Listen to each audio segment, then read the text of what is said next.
Okay, so 6 log 2x plus 5 log 2y. Now remember, we have 3 different properties. We've got product, we've got quotient, and we've got power property. So if I'm looking at this one right here, what property am I going to use? The power property first. Why? Because there's a 6 in front. What has to happen with that 6? Okay.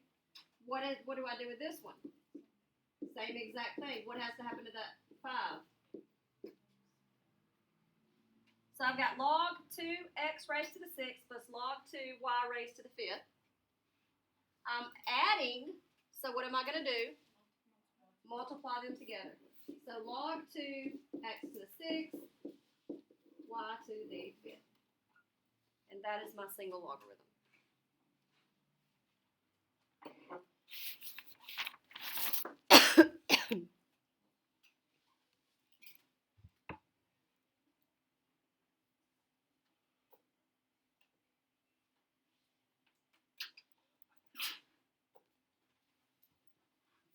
Log 4 5x plus log 4 3x. Log 4 5x plus log 4 3x. What am I doing with my problem? Adding. So what am I going to do? Multiply. Well, what am I going to multiply? 5x and 3x. So log sub 4, and I would have multiplied these two things together, so what am I going to end up with? 15x squared. That's my single logarithm.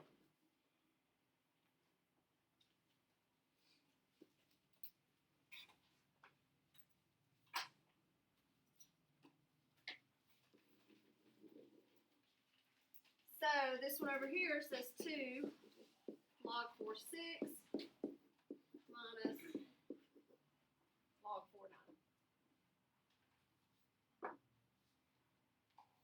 2 log 4 6 minus log 4 9.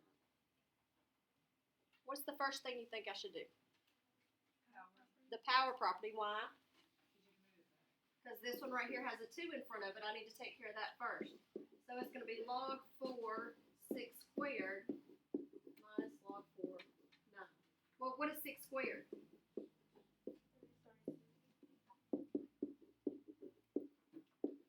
Okay. So I got log 4 36 minus log 4 9. I'm subtracting, so I'm going to. So when I write it into a single logarithm, this is what I get right here. Can I reduce 36 divided by 9 into? So I get log sub 4 4.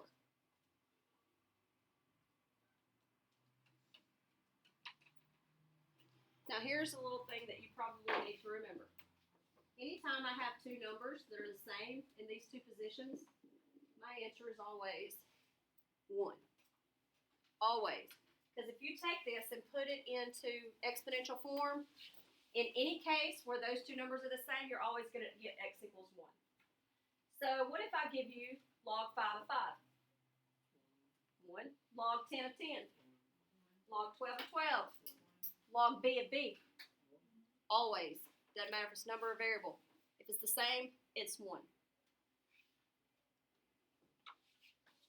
So that's taking a logarithm and taking an expanded logarithm and putting it into a single logarithm. Now we're going to take a single logarithm and expand it out. So we're expanding them. My problem reads log of 4x over y. Now you have to do it in order. So what do you think I'm going to do first? You want to subtract first?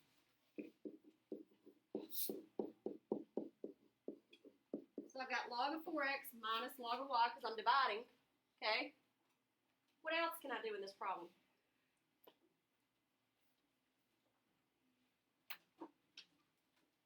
What else is happening?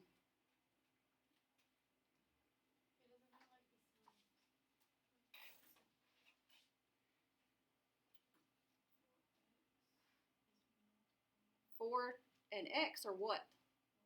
Multiplied together. So if I'm multiplying together, what do I have to do to separate it?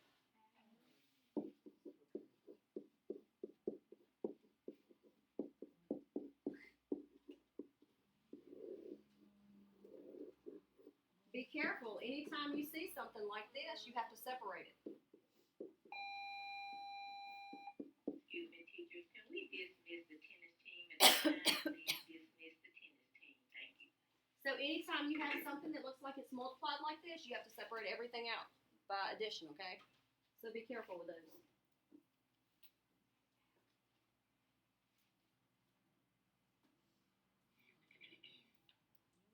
When you do it in that form, you have a plus and a minus, but it won't matter because that's how you just had to do it. What if I were to take this one out and put it back into a single logarithm? What would I do with these two? Bring it back. Multiply them together. And what would I do with that? Divide it. This one down here says log sub 9 x to the 4th over 729. Log sub 9 x to the 4th over 729.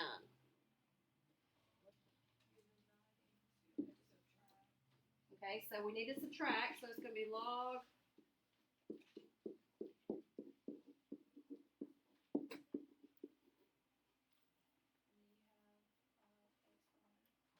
So what has to happen right here with this exponent? It has to go to the front. Now let's talk about this back one back here. I have a base of what? 9. This is a pretty big number, right? So I'm going to see if I can find something that I can raise to 9 to get 729. 9 raised to 1 gives me, 9 raised to the second gives me, what does 9 raised to the third give me? 729. So it looks like that. Log of 9, 9 raised to the third. Now what did I just tell you a while ago? Anytime you have two numbers like this right here. That right there gives me what, right? So what's 1 times 3? So my answer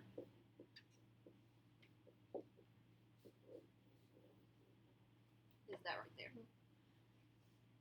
If I were to take this right here, log sub 9, 9 to the third. What would I do with this 3? Move it to the front, right? So 3 log 9.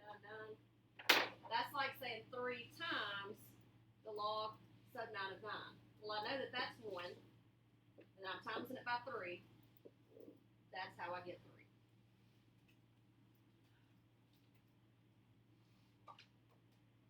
So you just kind of mark down into its least form, like 9 to the power of 3 gives you 17. Yes.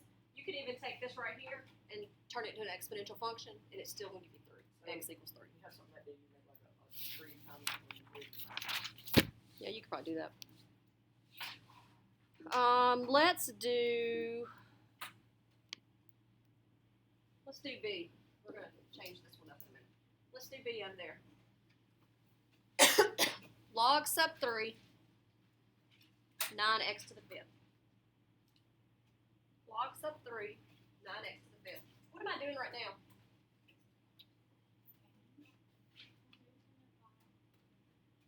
What am I doing with the 9 and the x to the 5th right now? Multiplying them, right? So what do I do to separate them? Add them.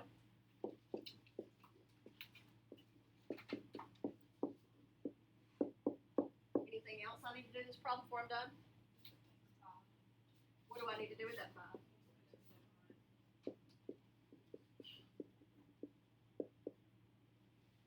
So that would be my answer. Now what if we took the same problem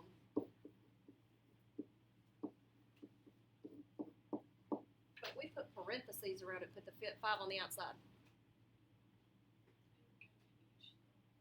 It would then go to each of them. So it'd be log 3 9 to the 5th plus log x to the 5th, and then that's what you would take and simplify down, okay? So know the difference between something with no parentheses and something with a parentheses. Everybody see that? So then they just the 5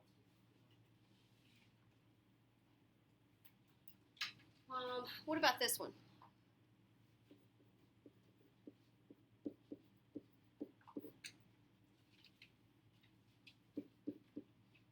Log 5, 125 divided by xy. Log 5, 125 divided by xy. What am I doing here? Dividing, so I'm going to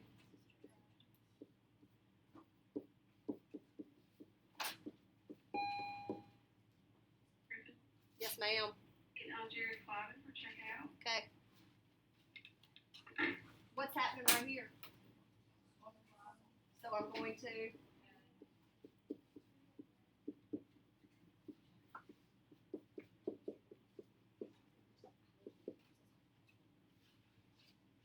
am I done with this problem? What else can I do with it? This right here is a pretty big number, right? So I'm going to see if I can break it down any whatsoever at all. Well, can I take anything, since I have a base of 5, and raise it to get 125? To the third? So if I take that 3 and put it out front, I have 3 times the log of 5 raised, 5, 5. What is this? So 3 times 1 is? So this becomes 3 minus log 5x plus log 5y. Because all of this right here becomes 3.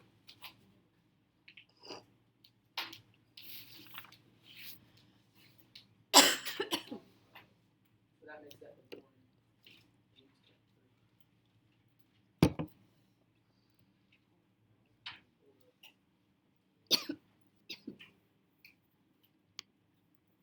Oh, hang on, I'm sorry. So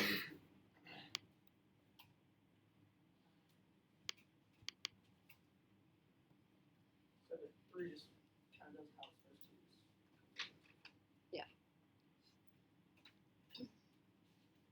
Let's do one last one on expansion. No. So log x squared y squared z to the negative 1. So I got log x squared y squared z to the negative 1. What am I doing to x squared y squared and z to the negative 1? Multiplying. So when I break them apart, what am I going to do to them? So I got log x squared plus log y squared plus log z raised to the negative 1. All I did was break them apart and add them.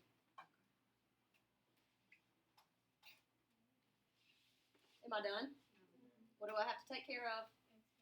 The exponents. What happens to this exponent? What happens to this exponent? Okay. What's going to happen to this exponent? It goes to the front and changes it from positive to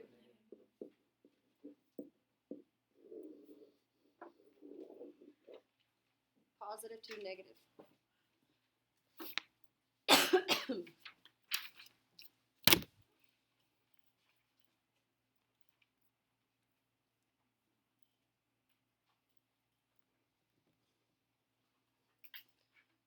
So we've covered expansion and we've covered single logarithms. Now we're going to talk a little bit about changing the base. So if I have log b of m and I want to change the base of the formula, all I'm going to do is take the log of m and divide it by the log of b. And these are super, super simple. So log b of m equals log m divided by log b.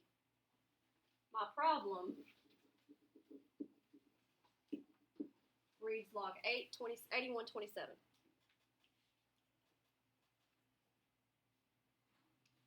So what is this right here? What is this right here? So if I rewrite this into my formula up there, what's going to be log divided by log? So I'm going to pick my calculator up. there's this nice little nifty button on the left-hand side that's called log. We're fixing to use it. So in my calculator, I'm going to hit log 27, close my parentheses, divide log 81, close my parentheses, and hit enter. What do I get in fraction form? 3/4. If you can change it into a fraction, change it into a fraction. Where's the button? Is it located in math? It's I wasn't on the bottom. It's on the left-hand side on the bottom. That's all you got to do to find the change of base. What about this one? Log 5 of 36. If I were to rewrite it in my formula, what's going to go on top? So I got log of 36 divided by the log of, so in my calculator, that's what I'm going to put. Log 36 divided by log 5. And what decimal do I get? So somewhere around 2.23.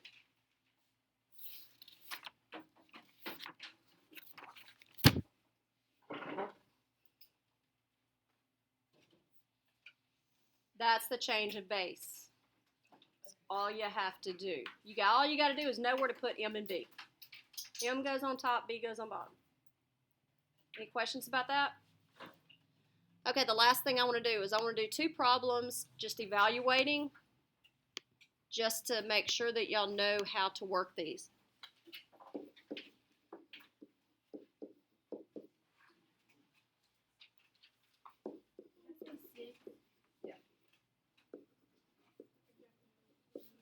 So I want you to take these problems and I want you to evaluate them. Meaning when you get through, you should have a single answer. One single answer. So I'm adding them, so what am I going to do to them? Because before I evaluate it, I got to get it into a single logarithm. So I'm going to take these 2 and multiply them together, and I get 36.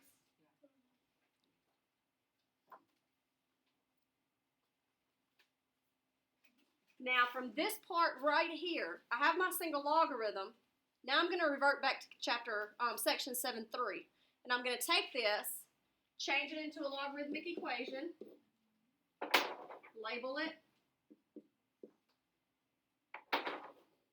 put it into an exponential form, which is going to give me what?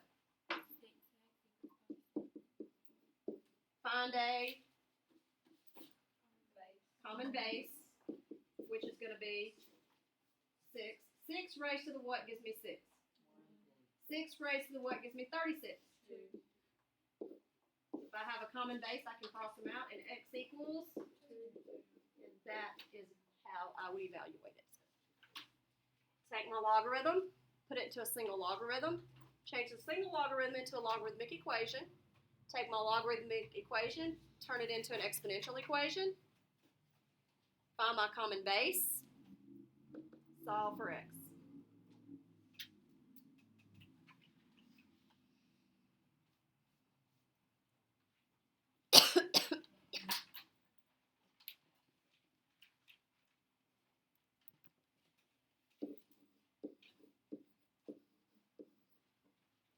So logs of 296 minus logs of 23. We're going to evaluate this one. What am I doing right now? If I know I'm subtracting, how do I put it into a single logarithm?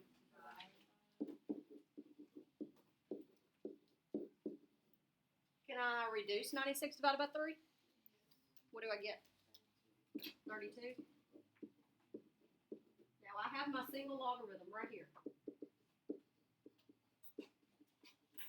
What do I do with my single logarithm? Set it equal to x to make it into a logarithmic equation. Then, this is b, this is x, this is y. Take my logarithmic equation and change it into a